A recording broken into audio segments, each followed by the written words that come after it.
वैगिरिनन्दिनि नन्दितमेदिनि सर्वमङ्गलमाङ्गल्ये शिवे सर्वार्थसाधिके शरण्ये त्र्यंबके गौरी नारायणी नमस्तुते।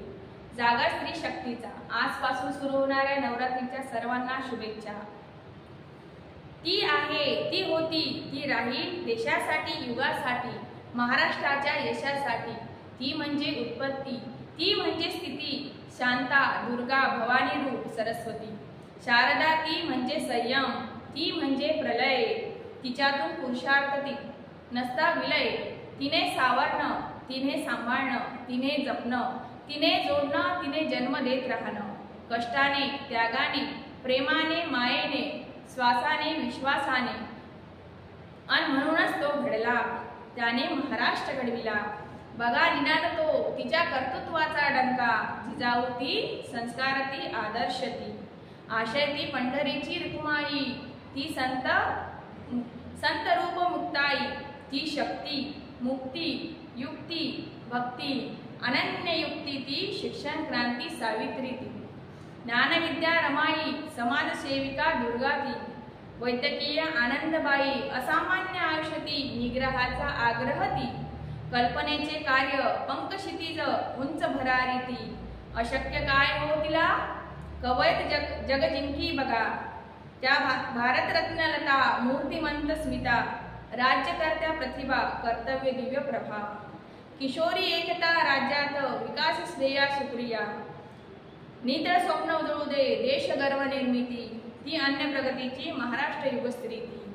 आज मी तुम्हाला अशाच एक कर्तव्य दक्ष स्त्रीबद्दल तुम्हाला मी सांगणार आहे, आणि त्या म्हणजे क्रांतीज्योती सावित्रीबाई फुले।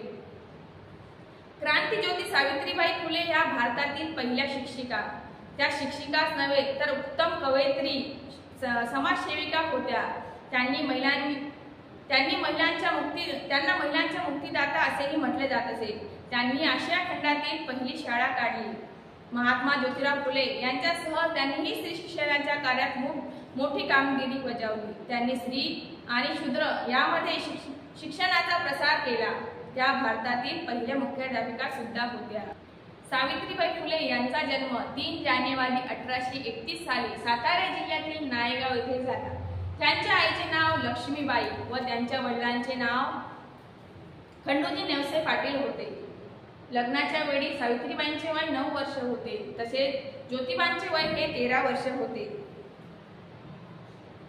सावित्रीबाईंचे पती ज्योतिराव हे एक विचारवंत, कार्यकर्ते, समाजसुधारक, लेखक, तत्वज्ञ, संपादक व क्रांतिकारक होते।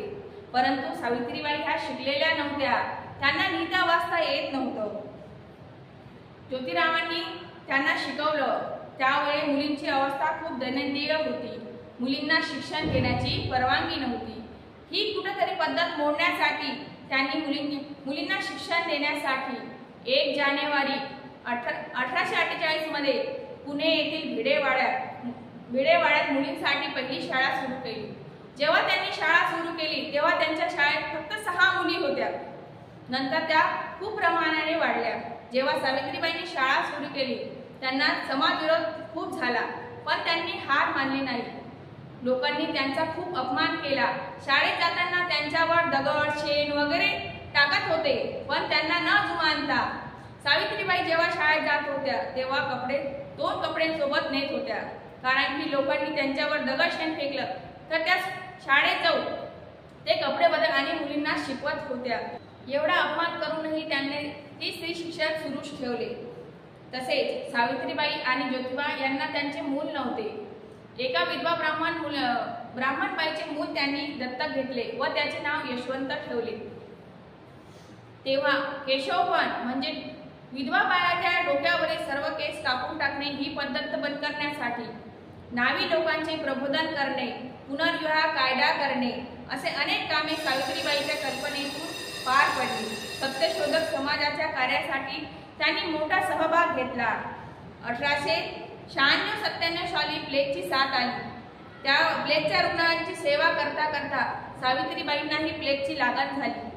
त्या प्लेगच्या लागणमुळे त्यांचा 10 मार्च 1997 या साली त्यांचं निधन झालं। अशा प्रकारे सावित्रीबाई ह्या क्रांतिज्योती बनल्या। त्यांच्याविषयी मी आता 4 ओळी सांगणार आहे। शिक्षणाच्या स्वर्गाचे जिने उघडले दार, तीच सावित्री आज जगाची शिलेदार, जगाची शिलेदार. धन्यवाद.